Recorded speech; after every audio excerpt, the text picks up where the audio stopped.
Fala galera, bem-vindos a mais um Papo 10 aqui pelo canal do Arquibancada Tricolor, em uma semana catastrófica para o São Paulo, né? Muito ruim.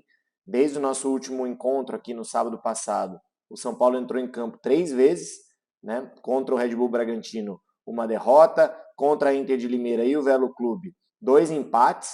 A gente ainda vai falar um pouco de cada um desses jogos, mas isso inevitavelmente levanta o assunto que é a bola da vez, o trabalho do Luiz Ubeldia à frente da equipe do São Paulo. Como todo mundo sabe, o Ubeldia chegou no ano passado, depois da saída do Carpini, como uma aposta, né? Não dá para dizer que não era uma aposta, porque é um treinador jovem, um treinador que já tem um tempo de carreira, porém não é um treinador vitorioso, um treinador com muita experiência. Então, por esses motivos, né, além de ser um estrangeiro, era sim uma aposta. Ele até faz um bom começo de trabalho ali, o São Paulo acumula uma série de vitórias, consegue chegar numa posição acima da tabela ali no Campeonato Brasileiro, mas na minha opinião, aos poucos esse trabalho foi se mostrando muito um samba de uma nota só, né? No caso dele, um argentino, um tango de uma nota só. Então, mostrou pouca variação tática, mostrou, na minha opinião, pouca leitura de jogo, pouco entendimento, e ele foi se sustentando no cargo porque sempre se mostrou uma pessoa muito visceral, muito intensa, muito envolvida com o clube. Acho que isso é sim um ponto muito positivo e, querendo ou não, ele conquistou resultados no ano passado, pelo menos a vaga direta para a Libertadores e a sexta colocação no Campeonato Brasileiro. Se a gente parar para analisar esses resultados em si, dá para perceber que eles têm muito mais a ver, talvez, com as vitórias, né, as conquistas do Flamengo e do Botafogo, que abriram 2 vagas diretas a mais pelo Campeonato Brasileiro, e também com a falta de competência dos outros clubes que ficaram atrás do São Paulo na tabela, que não chegaram até nós, do que propriamente um mérito, um grande mérito do São Paulo. Principalmente se a gente pegar o recorte final do campeonato ou da temporada. O São Paulo, efetivamente, ele perde para o Botafogo nos pênaltis, mas se a gente for ver, relembrar dos jogos, o São Paulo foi amassado pelo Botafogo na maioria do tempo, né, dentro de campo, teve ali uma reação. No segundo tempo das 2 partidas, o São Paulo conseguiu igualar um pouco mais o jogo, mas em termos de futebol jogado mesmo, a gente foi amassado pelo Botafogo na maior parte do tempo, o que também chega a ser natural, porque o Botafogo tinha um elenco muito superior ao nosso, e na eliminação para o Atlético Mineiro, o São Paulo simplesmente não quis jogar. Foi um jogo super monótono, o São Paulo foi empurrando ali uma coisa com a barriga, o Zubeldia não mexeu no time, a gente perde no Morumbi e aí empata por 0-0 lá, acaba sendo eliminado. Depois disso, realmente o trabalho ele foi derretendo aos poucos, né? Alguns resultados do ano passado, se a gente fizer uma retrospectiva agora, eles têm muito a assinatura do Zubeldia. Alguns resultados positivos, é bem verdade, mas muitos negativos também, sejam empates ou derrotas. O Zubeldia, por exemplo, teve um jogo contra o Cuiabá, que a gente já estava perdendo por 2-0 no primeiro tempo. Um péssimo jogo do São Paulo. E aí no intervalo ele não mexe no time. Então, lembro muito bem desse jogo. Foi muito mal o Zubeldia, sem a menor leitura do jogo. Teve um jogo contra o Inter, dentro do Morumbi, que a gente também toma um totó do Inter. E que ele entra em campo com 2 volantes que não sabiam marcar, Bobadilla e Marcos Antônio, não colocou nenhum volante de marcação.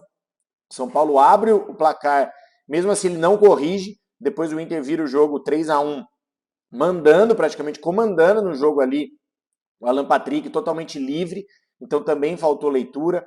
Teve jogo contra o Vasco, que a gente tomou uma virada, teve jogo contra o Corinthians, que a gente não conseguiu matar ali, mesmo com um homem a mais. E aí, a reta final do campeonato, depois que o São Paulo já estava consolidado com a sexta colocação e com a vaga direta, depois do título do Botafogo na Libertadores, que ele poderia ter feito variações, ter feito testes, levado os principais jogadores já para as férias, para preparar para esse ano e etc. Não, ele não faz nada disso, ele continua colocando o time titular, continua colocando o mesmo esquema em campo, e aí, para piorar, o rendimento só cai. Então, aqueles 3, 4 últimos jogos ali, o São Paulo teve um rendimento muito ruim, e aí ele puxou para si, naquela altura, uma responsabilidade que até então ele não tinha. A torcida do estádio, a torcida do São Paulo, a grande massa da torcida, sem ser um ou outro crítico de rede social, estava fechado com o Zubeldia, apesar desses erros que ele veio tendo ao longo da temporada. E era realmente uma loucura pensar em troca de treinador. Primeiro porque os resultados bem ou mal, estavam acontecendo. Segundo, porque o mercado de treinadores também está mais escasso atualmente. E aí, no final do ano passado, era impensável alguma troca. Só que ele foi chamando para ele, com essas teimosias, com essas insistências, uma responsabilidade, e aí isso não foi dando certo dentro de campo, que começou ali um burburinho de que o Zubeldia talvez pudesse sair. Bom, a gente veio aqui várias vezes comentar que talvez uma saída não fosse realmente a melhor solução, que era necessário deixar ele começar uma temporada e uma pré-temporada, participar do planejamento de elenco e tudo mais, e foi isso que acabou acontecendo. No começo desse ano, teve a questão de pré-temporada nos Estados Unidos, o time se dividiu e tudo mais, e aí o Zubeldia fez de fato um grande jogo contra o Corinthians. Acho que o São Paulo, sem dúvida nenhuma, naquele jogo foi o melhor desempenho possível, tanto que a gente saiu com uma vitória com bastante autoridade ali contra um rival que vem jogando muito bem e não à toa é o líder absoluto aí do Campeonato Paulista. Só que na última semana, esse trabalho simplesmente derreteu, esse trabalho esfarelou, porque o Zubeldia, ele tinha um planejamento para, como ele mesmo disse, ir revezando o time, né? Colocar time titular e depois time reserva, porque isso visava uma preparação a médio e longo prazo, lá na hora que a temporada começasse a valer, né, de verdade, na reta final do Paulista, o início das outras competições, e aí ele entra então contra o Red Bull Bragantino com um time totalmente reserva, acertadamente dentro do planejamento.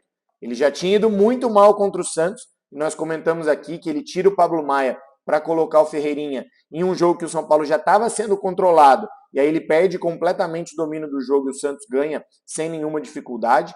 E aí contra o Bragantino, ele vai lá e escala o time reserva, o São Paulo toma 1-0, mais um gol questionável ali do Jandrei, que sinceramente não dá para entender por que continua tendo tantas oportunidades, por que o São Paulo não coloca um goleiro ali para testar, algum goleiro da base que possa surgir, enfim, ganhar experiência. Esse é um outro assunto, né? A questão da utilização da base, dos moleques, a forma como o Zubeldia conduz isso.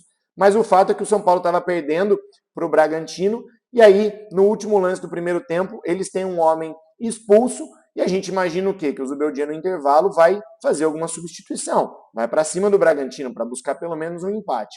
Ele volta com o mesmo time e depois lá aos 70 minutos ele começa a fazer substituições, colocar os titulares, quer dizer, forçar um planejamento que não estava feito para esse jogo e mesmo assim o São Paulo não consegue empatar. Portanto, na minha opinião, uma falta de leitura do Zubeldia nesse jogo. Beleza. Próxima partida, a gente vai jogar contra a Inter de Limeira, vai com força máxima dentro do que era o cronograma de planejamento.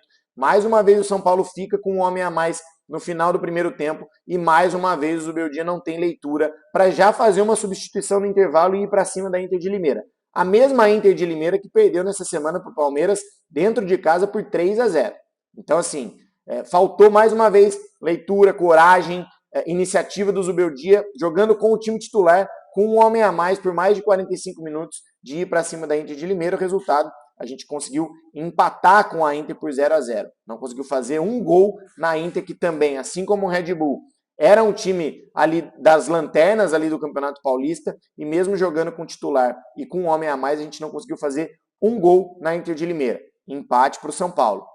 Aí que eu acho que ele dobrou a aposta e acabou se perdendo completamente. Porque dentro do planejamento, para o jogo seguinte contra o Velo Clube, era para voltar novamente o time reserva, ou pelo menos um time misto, e aí ele, já pressionado por esses dois últimos resultados, ele vai lá, dobra a aposta e coloca novamente o time titular. Ele forçou o time titular, ele desfez o planejamento que estava feito com essa ideia de dar rodagem para o time, de não forçar tanto e ter um desgaste físico, alguma lesão. Ele coloca o time titular e o São Paulo simplesmente consegue empatar por 3-3 com o Velo Clube, também um dos lanternas do campeonato. Realmente fica muito difícil de defender. Então, nesse jogo contra o Velo Clube, na minha opinião, foi uma pá de cal, e aí a gente está cansado de ver esse roteiro. Aparentemente, tudo indica que a questão da demissão do Zubeldia é realmente uma questão de tempo. O São Paulo está tentando, aparentemente, empurrar com a barriga essa situação, né? No momento em que eu estou gravando esse vídeo, não tem notícia de demissão do Zubeldia, pelo contrário, o que as pessoas estão falando é que ele vai, de fato, comandar o time contra o Palmeiras, e aí parece que é uma questão de tempo, parece que é uma questão da diretoria conseguir se alinhar com o sucessor do Zubeldia, que não se sabe muito bem qual é o perfil que o São Paulo vai atrás nesse momento, mas me parece que é uma questão de realmente o São Paulo conseguir se alinhar com esse sucessor para poder, então, oficializar a saída do Zubeldia. Se é um erro, se é um acerto, sinceramente só o tempo vai dizer. Eu sou a favor de continuidade de trabalhos, de tempo de trabalho, desde que esse trabalho seja minimamente consistente, desde que ele demonstre que vai haver uma melhora, uma evolução, encontrar uma solução. Mas infelizmente não é o que parece que vai acontecer. O São Paulo vem desde o ano passado jogando com os mesmos jogadores, jogando com o mesmo esquema. Como eu disse, o legado é muito pequeno. Tem a questão da base, que a gente vê essa confusão toda de jogadores que subiram, outros que não são utilizados, agora vendidos realmente a um preço muito abaixo do mercado, então fica difícil defender. Quando tudo isso acontecia, mas o São Paulo, mesmo que aos trancos e barrancos, apresentava algum resultado, como a vaga direta para a Libertadores, beleza. Mas aí, essa última semana realmente tornou a situação muito, muito, muito questionável e até certo ponto indefensável, né? Foram 3 jogos muito ruins, mesmo 2 com o time titular, mesmo 2 com um jogador a mais por mais da metade do tempo. Então aí fica difícil de defender e tentar justificar, achar alguma explicação para o trabalho do Zubeldia.